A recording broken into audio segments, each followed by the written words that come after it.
வளரும் வணிகம். வளரும் வணிகம் அப்படின்னாவே வணிகம் வளர்ந்துட்டு போகுது அப்படின்னு சொல்கிற மீனிங் தாங்க வளரும் வணிகம். வணிகம் அப்படின்னா என்னங்க? நம்மகிட்ட அதிகமாக இருக்கிற பொருளை மற்றவங்களுக்கு கொடுக்குறதும், மற்றவங்ககிட்ட அதிகமாக இருக்கிறது நம்மளுக்கு தேவையாக இருந்தால் நம்ம வாங்கிக்கிறதும், அதுதாங்க வணிகம். இந்த பாக்ஸில் என்ன சொல்லியிருக்காங்கன்னு பார்க்கலாம் வாங்க. மனிதர் வாழ்வில் வணிகம் பெரும்பங்கு வகிக்கிறது. வணிகம் இல்லையேல் மனிதர்கள் தம் தேவையை எளிதாக நிறைவேற்றிக் கொள்ள முடியாது. கண்டிப்பாங்க, வணிகம் இல்லைன்னா நம்மகிட்ட இருக்கிறது மற்றவங்களுக்கும், மற்றவங்கள்ட்ட இருக்கிறது நம்மளுக்கும் போய் சேரவே சேராதுங்க. வணிகம் பல வகையில் நடைபெறுதுங்கிறாங்க. வணிக நிறுவனங்கள் பல வகைகளாக உள்ளன. தமிழர்கள் பழங்காலத்திலேருந்தே வணிகத்தில் சிறந்து விளங்கினான்னு சொல்கிறாங்க. உலகம் முழுவதும் வணிகத்திறப்பு கொண்டிருந்தார் அப்படின்னு சொல்கிறாங்க. ஓகேங்களா, தமிழர்கள் உலகம் முழுவதும் வணிகத்திறப்பு கொண்டிருந்தாங்க. மனிதன் பார்த்திங்கன்னா தனக்கு தேவையான எல்லா பொருளையும் பார்த்திங்கன்னா உற்பத்தி செய்ய கொள்ள முடியாதுங்கிறாங்க. தனக்கு தேவையான பொருட்களை உற்பத்தி செய்கிறவன் வாங்குவான். தான் உற்பத்தி செய்யும் பொருளை சிலருக்கு விற்பான்.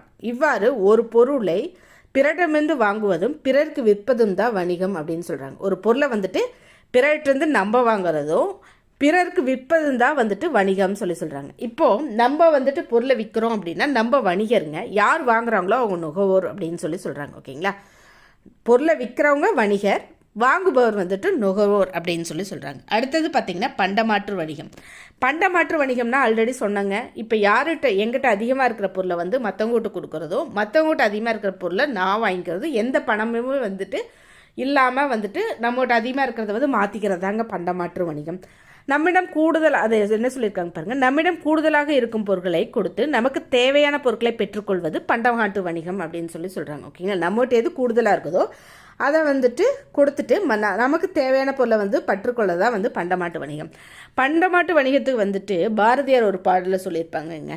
கங்கை கரையில் விளையில கோதுமை பண்டத்தை காவிரி கரையில் விளைஞ்ச வெற்றிலையை மாறுகொள்வோம், அதாவது மாற்றிக்குவோம் அப்படிங்கிறதா பண்டமாட்டு வணிகம் அந்த காலத்து நடைபெற்றுங்கிறதுக்கு ஒரு பெஸ்ட் எக்ஸாம்பிளாக பாரதியார் பாடல் சொல்லலாம். ஓகேங்களா, இது மூலமாக அது பாரதியார் தான் எழுதினார் அப்படிங்கிறதையும் நீங்கள் ஞாபகம் வச்சுக்கலாம். ஓகேங்களா, அடுத்தது பார்த்தீங்கன்னா நெல்லை கொடுத்து அதற்கு பதிலாக உப்பை பெற்றது அப்படின்னு சொல்கிறது எது அப்படின்னா நற்றிணையில் சொல்லியிருக்காங்க. நே அப்படின்னா நெல்லை கொடுத்து நற்றிணை அப்படின்னு சொல்லி நெல் நற்றிணை அப்படின்னு சொல்லி ஞாபகம் வச்சுக்கோங்க. அது எப்படி சொல்லியிருக்காங்க அப்படின்னா, தன்னாடு விளைந்த வெண்ணொல்லிருந்து பிறநாட்டு உப்பின் கொள்ளை சாற்றி உமனர் போகலும். நெல்லை தன்னாடு விளைஞ்ச நெல்லை தந்து பிறநாட்டினோட உப்பை நெல் நற்றிணை அப்படின்னு சொல்லி ஞாபகம் வச்சுக்கோங்க. ஓகேங்களா, அடுத்தது என்ன சொல்லியிருக்காங்க அப்படின்னா, ஆட்டின் பாலை கொடுத்து தானியத்தை பெற்றனர் அப்படின்னு சொல்லிட்டு சங்ககால செய்தி சொல்லுதுன்னு சொல்கிறாங்க. அது எதில் சொல்லியிருக்காங்கன்னு பார்க்கலாம் வாங்க. பாலோடு கூழோடு பெயரும், அதாவது ஆட்டுப்பாலை கொண்டு கூழ் அப்படின்னா இங்கே தானியத்தோடு பெயரும் அப்படிங்கிறது எதில் குறுந்தொகையில் சொல்லியிருக்காங்க. கூழ் குறுந்தொகை அப்படின்னு சொல்லி ஞாபகம் வச்சிட்டாலும் ஓகே. கூழ் குடிக்கிறது குறுகின தொகை இருக்கிறவங்க தான் கூழ் குடிப்பாங்க அப்படின்னு சொல்லி ஞாபகம் வச்சுட்டாலும் குறுந்தொகைன்னு சொல்லி ஞாபகம் வச்சுட்டாலும் ஓகேங்க. அடுத்தது அங்கே சொல்லியிருக்க மாட்டாங்க. என்னென்னா பொண்ணோடு கரியோடு பெயரும் அப்படின்னா, கரிங்கிறது என்னங்க, அதாவது இது ஃப்ளெஷ்ஷை தானே கறின்னு சொல்லுவாங்க. அது என்ன உள்ளே இருக்கிறது தானே, அப்போ அகனானூறு. கறிங்கிறது பார்த்திங்கன்னா உள்ளே இருக்கிறது, ஸோ அகனானூறு அப்படின்னு சொல்லி ஞாபகம் வச்சுக்கோங்க. ஓகேங்களா, இப்படி ஞாபகம் வச்சுக்கோங்க. ஓகே, தென் சங்ககால இலக்கியங்கள் சொல்லுது என்ன, நெல்லை கொடுத்து அதற்கு பதிலாக உப்பை பெற்றனன்னு சொல்லி எது சொல்லுதுங்க, நற்றினை சொல்லுது. ஓகேங்களா, நெல் நற்றினை அப்படின்னு சொல்லி ஞாபகம் வச்சுங்க. ஆட்டின் பாலை கொடுத்து தானியத்தை பெற்றனர். தானியத்தை பெறது அப்படின்னா கூழ் அப்படின்னு கூலம் அப்படின்னு சொல்கிறது தானியத்தை குறிக்குது. கூழ் அப்படிங்கிறது என்னங்க, அதாவது கொஞ்சம் தொகை இருக்கிறவங்க தான் கூழை குடிப்பாங்க அப்படின்னு நான் வச்சுட்டு குறுந்தொகை அப்படின்னு சொல்லி நான் வச்சுங்க. அதுக்கப்புறம் பார்த்தீங்க அப்படின்னா கறியை, அதாவது கரியோடு பெயரும் அப்படின்னு சொல்லி வந்துச்சு இல்லைங்களா. கறி அப்படின்னா உள்ளே இருக்கிறது, ஸோ உள்ளே இருக்கிறது பார்த்தீங்க அப்படின்னா அகனானூறு அப்படின்னு சொல்லி நான் வச்சுக்கோங்க. இக்காலத்தில் இந்த காலத்தில் என்னங்க பண்ணுறாங்க, பழைய செய்தித்தாள் அப்புறம் பிளாஸ்டிக் பொருட்கள் இதெல்லாமே வாங்கிட்டு அதுக்கு பதிலாக சாமானை கொடுப்பாங்க. வீட்டுக்கு உபயோகப்படுத்துகிற சாமானத்தை கொடுப்பாங்கங்க. அது பண்டமாற்று முறைக்கு பெஸ்ட் எக்ஸாம்பிள்னு சொல்கிறாங்க. ஆமாங்க, இந்த காலத்தில் கூட பண்டமாற்று முறை நடைபெறுது அப்படிங்கிறதுக்கு ஒரு பெஸ்ட் எக்ஸாம்பிள். வணிகத்தின் வகைகள், வணிகத்தை 2 வகையாக பிரிக்கிறாங்க.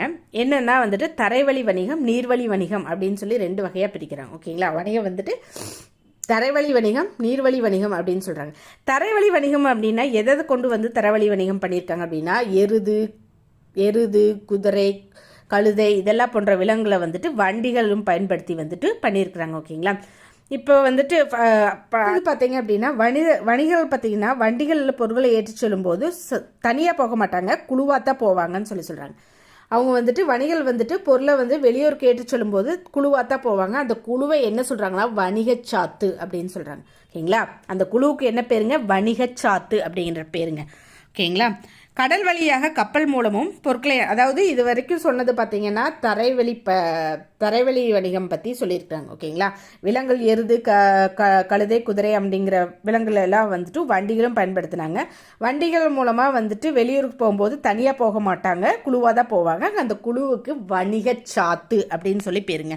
அடுத்தது பார்த்தீங்கன்னா கடல் வழின்னு ஒரு வணிகம் இருக்குது இல்லைங்களா, கடல் வழியாக வந்துட்டு கப்பல் மூலமாக வந்து பொருள்களை வந்துட்டு வரவழைப்பதும் அனுப்புவதும் வந்துட்டு நீர்வழி வணிகம் அப்படின்னு சொல்லி சொல்கிறாங்க. ஓகேங்களா, கடல் வழியாக கப்பல் மூலம் பொருட்களை அனுப்புவதும் வரவழைப்பதும் நீர்வழி வணிகம் சொல்கிறாங்க.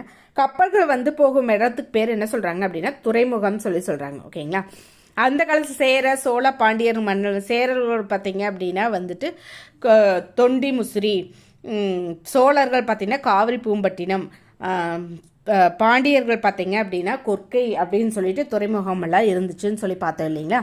அதெல்லாம் வந்துட்டு கப்பல் வந்து போகிற இடங்கள். ஓகேங்களா, அதனால் துறைமுகங்கள் அப்படின்னு சொல்லி அழைக்கிறாங்க. துறைமுக நகரங்கள் பார்த்தீங்க அப்படின்னா பக்கத்தில் இருக்கிற அந்த துறைமுகத்துக்கு பக்கத்தில் இருக்கிற நகரமெல்லாம் என்ன சொல்லுவாங்கன்னா பட்டினம் பாக்கம் அப்படிங்கிற பேரில் தான் குறிப்பிடுவாங்க. ஓகேங்களா, காவிரி பூம்பட்டினம் அப்படின்னு தான் சொல்லுவாங்க. அப்புறம் பெரும்பாக்கம் அப்படின்னு சொல்லி பக்கத்தில் இருக்கிறதெல்லாம் பார்த்தீங்கன்னா பட்டினம் பாக்கம் அப்படின்னு தான் சொல்லுவாங்க. ஓகேங்களா, தமிழ்நாட்டில் தலை சிறந்த துறைமுகமாக எது விளம்புதுன்னு சொல்கிறாங்க? பூம்புகார் நகரம். அதாவது பூம்புகார் தான் வந்துட்டு தலை சிறந்த ஒரு துறைமுகமாக விளங்குதுன்னு சொல்லி சொல்கிறாங்க. அவ்வூர் துறைமுகத்தில் வந்து பல்வேறு நாட்டு கப்பல்கள் தம் நாட்டுக்கொடியோட வந்து நின்றன. அவற்றின் மூலம் வெளிநாட்டு பொருட்கள் வந்து இறக்குமதி செய்யப்பட்டன, தமிழ்நாட்டு பொருட்கள் வந்துட்டு ஏற்றுமதி செய்யப்பட்டனன்றாங்க. தமிழ்நாட்டின் தலை சிறந்த துறைமுகமாக எதுங்க விளங்குது? பூம்புகார் விளங்குது அப்படின்னு சொல்லி சொல்கிறாங்க. ஓகேங்களா, வணிகத்தை பார்த்தீங்க அப்படின்னா வந்துட்டு தனிநபர் வணிகம், நிறுவன வணிகம் அப்படின்னு ரெண்டாக பிரிக்கிறாங்க. இதுலேயே பேர்லேயே சொல்லியிருக்காங்க, தனியாக ஒருத்தர் நடத்துனாங்க அப்படின்னா தனிநபர் வணிகம், 2-3 பேர் சேர்ந்துட்டு முதலீடு செஞ்சு நடத்துனாங்க அப்படின்னா குழுவாக சேர்ந்து நடத்துனாங்கன்னா அது நிறுவன வணிகம் அப்படிங்கிறது தான் மீனிங்.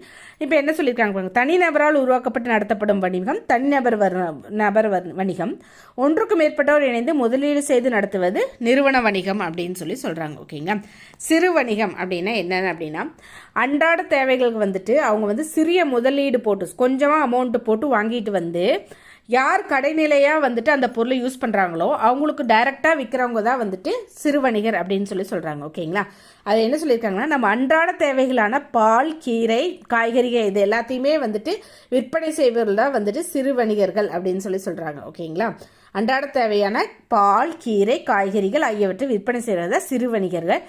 சிறு முதலீட்டில் வந்துட்டு கொஞ்சமாக காசு போட்டு வாங்கிட்டு வந்து அவங்க என்ன பண்ணுவாங்கன்னா வீதிகளில் வந்து விற்பனை செய்வாங்கன்னு சொல்கிறாங்க. கொஞ்சமாக தான் காசு போட்டு வாங்கிட்டு வருவாங்க, பெருசாக நிறையெல்லாம் வாங்கிட்டு அன்றாட தேவையில் பாலும் சரி, கீரையும் சரி, காய்கறியும் சரி நிறைய வாங்கி வச்சு விற்கிற அளவுக்கு பார்த்திங்கன்னா கெட்டு போயிடும். ஸோ அவங்க வந்துட்டு சிறிய முதலீட்டை தான் போட்டு செய்வாங்க. ஓகேங்களா, தலையில் அவங்க என்ன பண்ணுவாங்கன்னா வீடு வீடாக வந்துட்டு, ஆமாங்க நார்மலாக இது நடக்கிறதாங்க, தலையில் சுமந்து வந்து வீடு வீடாக வந்து விற்பாங்க.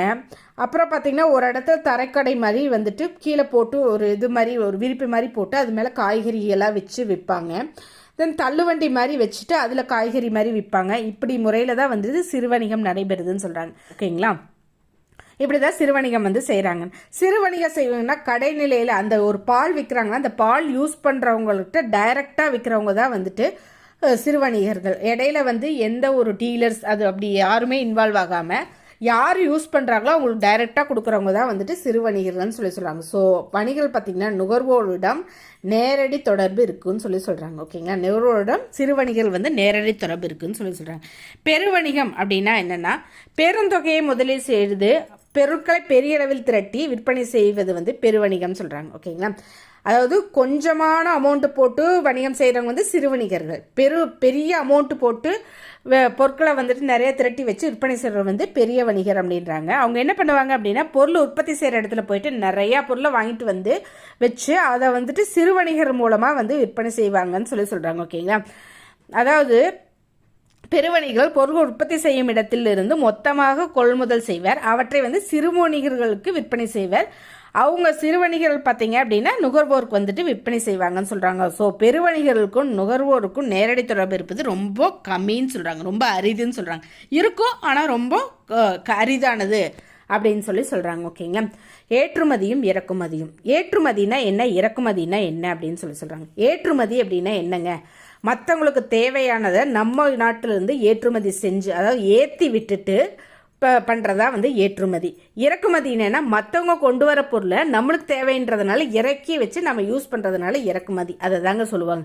ஒரு நாட்டில் உற்பத்தி செய்யப்படும் பொருளை பிற நாடுகளுக்கு அனுப்புவது பார்த்தீங்க அப்படின்னா ஏற்றுமதி. அதாவது ஏற்றி அவங்க அனுப்பிடுறாங்க. ஓகேங்களா.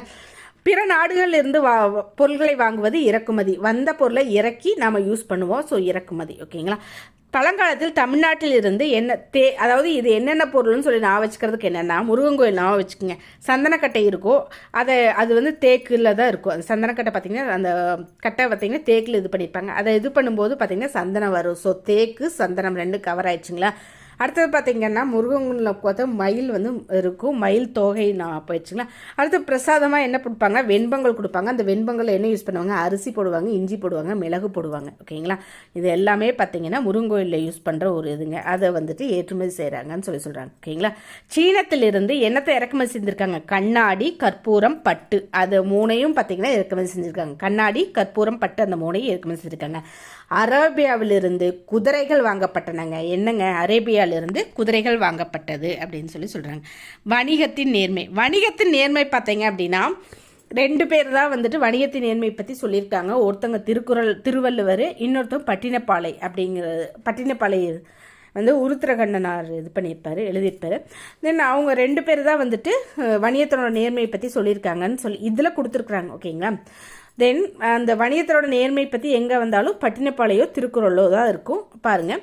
இக்கால மனிதர் நேர்மையாக தொழில் செய்தனர் என்பதற்கு தமிழ் இலக்கியங்கள் எடுத்துக்காட்டுகின்றனன்னு சொல்கிறாங்க. வணிகம் செய்வார்க்கு வாணிகம் பேணி பிறவும் தம் போல் செய்யின் அப்படின்னா மீனிங் என்னங்க, வணிகம் செய்கிறவங்க வணிகம் பேணி, அதாவது வணிகம் செய்கிற எப்படி இருக்கணும்னா பிறர் பொருளையும் தன் பொருளை போல கருதி வணிகம் செய்யணும் அப்படிங்கிறது தான் இதோட மீனிங்க. அப்படி வணிகர் நேர்மை பற்றி கூறுது திருக்குறள்னு சொல்கிறாங்க. ஓகேங்களா. வணிகர்கள் ஒரு பொருளை வாங்கும்போது உரிய அளவை விட அதிகமாக வாங்க மாட்டார்கள். பிறருக்கு கொடுக்கும்போது அளவை குறைத்தும் கொடுக்க மாட்டாங்க. வாங்கும்போதும் பார்த்தீங்கன்னா கரெக்டான அளவு தான் வாங்குவாங்க, அதிகமாகவும் வாங்க மாட்டாங்க. பிறருக்கு கொடுக்கும்போதும் பார்த்தீங்கன்னா குறைச்சி கொடுக்க மாட்டாங்க. அந்தளவுக்கு நேர்மையானவங்கன்னு சொல்கிறாங்க. ஓகேங்களா. அதை எப்படி பட்டினப்பாலை சொல்லுதுன்னா, நடுவு நின்ற நஞ்செஞ்சினார் வணிகர்கள் அப்படிங்கிறதையும் ஃபுல்லாக இது பண்ணிங்க. நடுவு நின்ற நஞ்செஞ்சினார் அப்படின்னு வணிகர்கள் அப்படின்னு சொல்லிட்டு. ஓகேங்களா. பட்டினப்பாலை சொல்லுது. நார்மலாக பாலைங்கிறது என்னங்க, ஒரு வறண்ட பகுதி தான் பாலை. அங்கே எங்கே திருட்டு தான் அதிகமாக இருக்கும். ஆனால் இங்கே ஒரு வித்தியாசமாக பார்த்தீங்க அப்படின்னா அவங்க நேர்மையாக இருக்கிறத பற்றி சொல்கிறாங்க அப்படின்னு நான் வச்சுக்கோங்க. ஓகேங்களா. பட்டினப்பாலை அப்படிங்கிறது, நான் பட்டினப்பாலைங்கிறது பாலை நிலத்தை குறிக்கிறது இல்லைங்க, நான் எடுத்துக்காட்டுக்கு சொல்கிறேன், உங்களுக்கு ஞாபகம் வச்சுக்கிறதுக்காக சொல்கிறேன். ஓகேங்க. நடுவு நின்று நஞ்செஞ்சினார் அப்படிங்கிறது பட்டினப்பாலை தான். பட்டினப்பாலைக்கு இன்னொரு நேம் என்னங்கன்னா வஞ்சி நெடும் பாட்டு அப்படிங்கிற ஒரு பேரும் இருக்குது. அதை சப்போஸ் ட்விஸ்ட் பண்ணி கேட்டிருந்தாலும் நீங்கள் அங்கே பதில் சொல்கிறதுக்கு நீங்கள் தயாராக இருந்துக்கணும். தென் இணையவழி வணிகம். இணையவழி வணிகத்தை பற்றி என்ன சொல்லியிருக்காங்க அப்படின்னா, கடைக்கு சென்று பொருளை வாங்க நேரம் இல்லாதவர்களுக்கு இணையவழி வணிகம் உதவுதுன்னு சொல்கிறாங்க.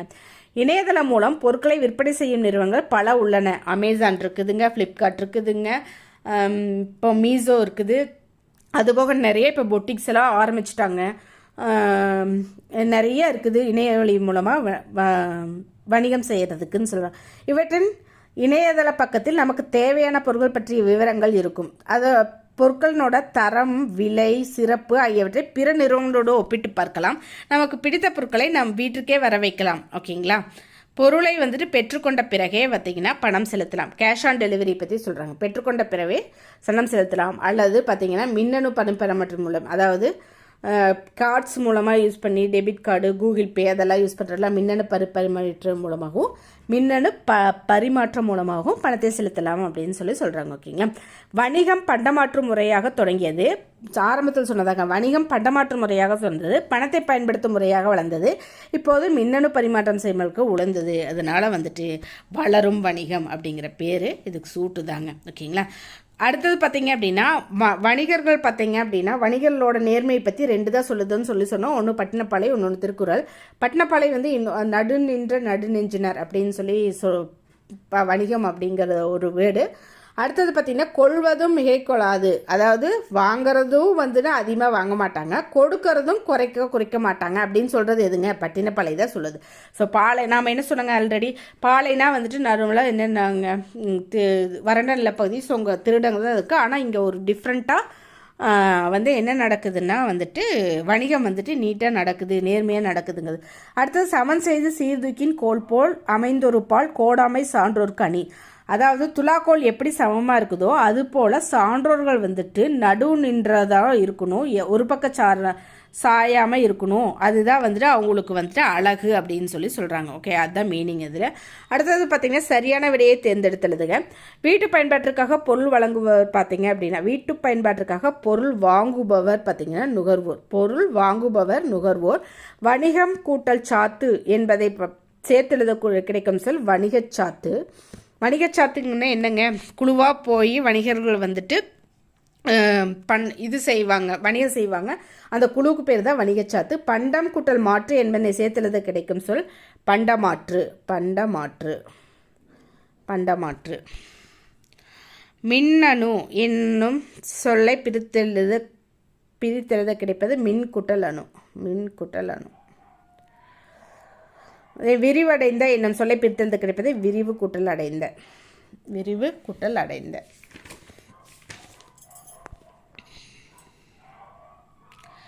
அடுத்தது பார்த்தீங்க அப்படின்னா கரன்சி நோட் அப்படின்னா பார்த்தீங்கன்னா பணத்தாள். கரன்சி நோட் அப்படின்னா வந்துட்டு பணத்தாள். பேங்க் அப்படின்னா பார்த்தீங்கன்னா வங்கி. செக் அப்படின்னா வந்துட்டு காசோலை. டிமாண்ட் டிராஃப்ட் அப்படின்னா பார்த்தீங்கன்னா வரைவோலை. டிஜிட்டல் அப்படின்னா வந்துட்டு மின்னணு மயம். தென் டெபிட் கார்டு அப்படின்னா வந்துட்டு பற்று அட்டை. தென் கிரெடிட் கார்டு அப்படின்னா கடன் அட்டை. ஆன்லைன் ஷாப்பிங் அப்படின்னா வந்துட்டு இணையதள வணிகம். இ-காமர்ஸ் அப்படின்னா வந்துட்டு மின்னணு வணிகம். ஓகேங்களா. சுட்டு எழுத்துக்கள், வினா எழுத்துக்கள். சுட்டு எழுத்துக்கள் அப்படின்னா என்னென்னா ஆ, இ, உ இந்த 3 தாங்க சுட்டெழுத்தில். அவன் அப்படின்னு சுட்டி காட்டுறோம் இல்லைங்களா, அவள், இவன், இவள் அப்படின்னு சுட்டி காட்டுறோம் இல்லையா, ஆ, இ, உ இந்த 3 தான் வந்துட்டு சுட்டெழுத்துன்னு சொல்கிறாங்க. பார்க்கலாம் என்ன சொல்லியிருக்காங்கன்னு பார்க்கலாம். அவன், இவள், அங்கு, இங்கு, அந்த, இந்த சொற்களை கவனியுங்கள். அந்த ஒவ்வொன்றை சுட்டி காட்டின. அவ்வாறு சுட்டிக்காட்டுவதற்கு சொல்லில் முதலிருந்த ஆ, இ ஆகிய எழுத்துக்களே காரணம். இவ்வாறு சுட்டிக்காட்ட பயன்படும் எழுத்துக்கள் சுட்டெழுத்துக்கள். சுட்டி காட்டுறதுக்கு எந்த எழுத்துக்கள் பயன்படுமோ அதுதான் வந்துட்டு சுற்றெழுத்துக்கள் அப்படின்னு சொல்கிறாங்க. ஓகேங்களா. ஸோ ஆ, இ அப்படிங்கிறது பார்த்திங்கன்னா வந்து சுற்றெழுத்துக்கள்னு சொல்கிறாங்க. முற்காலத்தில் பார்த்தீங்க அப்படின்னா ஆ, இ, உ இந்த 3மே பார்த்திங்கன்னா சுற்றெழுத்துக்களாக தான் யூஸ் பண்ணியிருக்காங்க. இன்று ஊங்கிற எழுத்து வந்து சுற்றெழுத்தாக பயன்படுத்துவதில்லைன்னு சொல்கிறாங்க. ஆ, இ, உ இந்த 3ம் வந்து சுற்றெழுத்துக்குங்க, அதுதான் வந்து சுற்றெழுத்துக்கள் அப்படின்னு சொல்கிறாங்க. ஓகேங்களா. அகச்சுட்டு அப்படின்னு சொல்லியிருக்காங்க. அகச்சுட்டுனா என்னன்னு பார்க்கலாம் வாங்க. இப்போ என்ன அப்படின்னா இந்த சுற்றெழுத்துக்கள் ஆ, இ, உ இருக்கு இல்லையா, அதை நீக்குனா வந்துட்டு பொருள் தரல அப்படின்னா வந்து அது அகச்சுட்டு. நீக்குனா பொருள் தந்துச்சு அப்படின்னா அது புறச்சுட்டு. ஓகேங்களா. அவன், இவன், அது, இது அப்படிங்கிறதுல பார்த்தீங்க அப்படின்னா ஆ, இ, ஆ, இ, ஆ அப்படிங்கிறத வந்து நீக்கிட்டிங்கன்னா வன், வன், தூ அப்படிங்கிறது வந்து பொருளே தரப்போகிறதில்ல. ஸோ இவ்வாறு அந்த சுற்றெழுத்துக்கள் நீக்கும்போது பொருள் தரல அப்படின்னா வந்துட்டு அது வந்து அகச்சுட்டுன்னு சொல்கிறாங்க. ஓகேங்களா. அதாவது அதுதான் சொல்லியிருக்காங்க. அவன், இவன், அது, இது சொற்களில் வந்து சுற்றெழுத்துக்களை நீக்கினால் பிற எழுத்துக்கள் பொருள் தருவதில்லை. இவ்வாறு சுற்றெழுத்துக்கள் சொல்லின் உள்ளேயே அகத்தே இருந்து சுட்டுப்பொருளை தருவது, உள்ளேயே இருந்து பொருளை தருவது தான் வந்து அகச்சுட்டுன்னு சொல்கிறாங்க. புறச்சுட்டு அப்படின்னா என்ன சொல்கிறாங்கன்னா அவ்வானம், இம்மலை அப்படின்னு சொல்லிட்டு ஆ, ஈங்கிறத வந்துட்டு சுற்றெழுத்துக்களை வந்து யூஸ் பண்ணியிருக்காங்க. இதில் ஆங்கிற சுற்றெழுத்தையோ அல்லது ஈங்கிற சுற்றெழுத்தையோ நீக்கினதுக்கப்புறம் வானம், மலை அப்படிங்கிறது எல்லாம் பார்த்தீங்கன்னா பொருள் தரக்கூடிய ஒன்றுங்க. வானம், மலைங்கிறதெல்லாம் பொருள் தரக்கூடியது. ஸோ சுற்றெழுத்துக்களை நீக்கினதுக்கப்புறம் பார்த்தீங்கன்னா பொருள் தந்துச்சு அப்படின்னா அது வந்து புறச்சுட்டுன்னு சொல்கிறாங்க. ஓகேங்களா. இவ்வாறு அதாவது அவ்வானம், இம்மலை இச்சொற்களில் பார்த்தீங்கன்னா உள்ள சுற்றெழுத்துக்கள் நீக்கினாலும் பிற எழுத்துக்கள் பொருள் தரும். இவ்வாறு சுற்றெழுத்துக்கள் சொல்லின் வெளியே இருந்து சுட்டு பொருளை தருவது வந்து புறச்சுட்டுன்னு சொல்கிறாங்க. ஓகேங்களா. அடுத்து அண்மை சுட்டு அப்படின்னா என்னென்னா பக்கத்தில் இருக்கிறத வந்துட்டு சுட்டுறதா அண்மை சுட்டுன்னு சொல்கிறான். பக்கத்தில் இருக்கிறத வந்து அவன் அப்படின்னு சொல்கிறத வந்துட்டு பக்கத்தில் இருக்கிறவனை சொல்ல மாட்டேன் இல்லையா, தூரத்தில் இருக்கிறவனை தான் அவன் சொல்லுவோம். இவன் அப்படின்னு இருக்கிறவன் தான் வந்து பக்கத்தில் இருக்கிறவன் சொல்லுவோம். ஸோ பக்கத்தில் இருக்கிறவனை வந்துட்டு தான் வந்துட்டு அண்மை சுட்டு சொல்கிறதுக்கு வந்துட்டு ஈங்கிற வேர்டு ஈங்கிற சுட்டெழுத்து தான் வந்து பயன்படுத்துவோம். இவன், இவர், இது, இவை, இம்மரம் பக்கத்தில் இருக்கிறதுக்கு வந்து சொல்கிறதுக்காக இதெல்லாம் ஈங்கிற எழுத்தை வந்துட்டு பயன்படுத்துவாங்க. ஓகேங்களா, இதை வந்து பேசிக்காகவே நம்ம உணர்வோங்க. நம்ம தமிழ் வந்து தாய்மொழியாக இருந்த எல்லாருமே வந்துட்டு இதை உணர்வோம். இவன், இவர், இது, இவை, இம்மரம், இவ்வீடு இதெல்லாமே பார்த்திங்கன்னா அருகில் இருக்கிறவங்கள தான் வந்துட்டு சொல்லுவோம். ஓகேங்களா, அவன் அப்படிங்கிறது பார்த்திங்கன்னா தூரத்தில் இருக்கிறவங்க சொல்லுவோம். ஸோ ஆங்கிறது பார்த்திங்கன்னா சேமை சுட்டு, ஈங்கிறது பார்த்தீங்கன்னா அண்மை சுட்டு. இவன் அப்படிங்கிறது பக்கத்தில் இருக்கிறவங்க சொல்லுவோம். ஸோ அண்மை சுட்டுங்கிறது பக்கத்தில் இருக்கிறத யார் சொல்கிறோமோ அதுதான் வந்துட்டு அண்மை சுட்டுன்னு சொல்கிறாங்க. அண்மை சுட்டுக்குரிய எழுத்து என்னங்க, ஈன்னு சொல்கிறாங்க. ஓகேங்களா, சேமை சுட்டு அப்படின்னா என்னங்க, தூரத்தில் இருக்கிற ஒருத்தங்களை வந்துட்டு சுட்டி காட்டுறதுக்காக பயன்படுத்துறது தான் சேமை சுட்டு. ஓகேங்களா, அப்போ யாரை சொல்லுவோம், அவள், அவர், அது, அவை, அவ்வீடு, அம்மரம் அப்படின்னு சொல்லிட்டு தூரத்தில் இருக்கிறவங்களுக்கு வந்து ஆங்கிற எழுத்து யூஸ் பண்ணுவோம். ஸோ சேமை சுட்டுக்கான எழுத்து என்னங்க, சேமை சுட்டுக்கான எழுத்து ஆ. ஓகேங்களா, சொற்கள் தொலைவில் உள்ளவற்றை சுட்டுகின்றன. இது சேமை சுட்டு எனப்படும். சேமை சுட்டுக்குரிய எழுத்து ஆ. சரி, ஓகே, அண்மை சுட்டுக்குரிய எழுத்து ஈன்னு சொல்லிட்டோம். சேமை சுட்டுக்குரிய எழுத்து ஆன்னு சொல்லிக்கிறோம். தொலைவில் இருக்கிற பொருளுக்கும் இல்லாமல் பக்கத்தில் இருக்கிற பொருளுக்கும் இல்லாமல் இடையில் இருக்கிற பொருளுக்கு பார்த்தீங்களா, அதை சுட்டுறதுக்காக யூஸ் பண்ணுற எழுத்து தாங்க ஊ. இப்போ கரண்ட்டாக எதுவும் பயன்படுத்தப்படுறதில்லைன்னு சொல்கிறாங்க. ஓகேங்களா, அருகில் உள்ளவற்றுக்கும் தொலைவில் உள்ளவற்றுக்கும் இடையில் இருப்பதை சுட்டிக்காது. அருகில் இருக்கிறதும் இல்லாமல் தொலைவில் இருக்கிறதும் இல்லாமல் இடையில் இருக்கிறத சுட்டுறதுக்கு யூஸ் பண்ணுறதா வந்துட்டு ஊங்கிற வந்து சுட்டெழுத்துன்னு சொல்கிறாங்க. உதுகான், உவன் அப்படிங்கிறது எல்லாமே பார்த்தீங்கன்னா இடைப்பட்டு இருக்கிறது, ரொம்ப தூரத்திலும் இல்லாமல் பக்கத்திலும் இருக்காமல் இருக்கிறவங்களுக்கு வந்து சுட்டி காட்டுறதுக்கு பயன்படுத்தப்படுதுன்னு சொல்கிறாங்க. ஓகேங்க, சுட்டு திரிபு அப்படின்னா என்னன்னு சொல்ல, சுட்டு என்னங்க, ஆ, இ, உ அந்த 3 தான். இப்போ ஊ வந்து பயன்படுத்தப்படுறதில்ல, ஆ, இ தான் சொல்கிறீங்களா. ஆ, இ பார்த்தீங்கன்னா திரியிறதா வந்துட்டு திரிபு, சுட்டெழுத்து வந்து திரியிறதா சுட்டு திரிபுன்னு சொல்கிறாங்க. ஆ, ஈங்கிறது பார்த்தீங்கன்னா அந்த, இந்த அப்படின்னு சொல்லி திரியிறதா வந்துட்டு சுட்டு திரிபுன்னு சொல்கிறாங்க.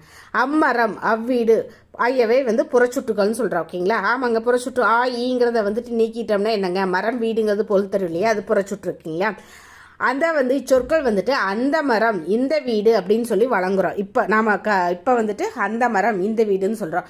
ஆ, ஈங்கிற சுட்டெழுத்துக்கள் அந்த, இந்தன்னு மாறுறதா வந்துட்டு சுட்டு திரிபுன்னு சொல்கிறாங்க. ஓகேங்களா, ஆ, ஈ என்ற சுட்டெழுத்துக்கள் மாற்றம் பெற்று அந்த, இந்த என வழங்கப்படுகின்றன, திரிந்து வழங்கப்படுகின்றனன்னு சொல்கிறாங்க.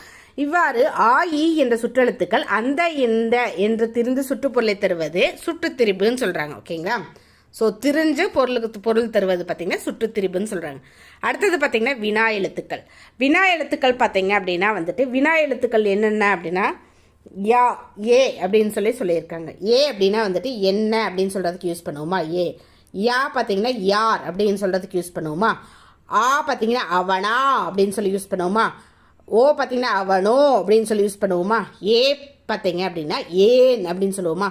ஸோ ஏ அந்த ரெண்டுமே பார்த்தீங்கன்னா வினா எழுத்து. அடுத்தது யார் அப்படிங்கிறத யூஸ் பண்ணுறதா, யா வந்து வினா எழுத்து, அவனா, அவனோ அப்படின்னு சொல்கிறது இது எழுத்து. ஸோ இப்போ பார்த்தீங்க அப்படின்னா என்ன, யார் அப்படின்னா பார்த்தீங்கன்னா முன்னாடி வருது. என்ன, யார் அப்படிங்கிறது எல்லாமே பார்த்தீங்கன்னா முன்னாடி வருது. ஸோ மொழியில் முதலில் வரும் வினா எழுத்துக்கள் பார்த்தீங்கன்னா ஏ, யா.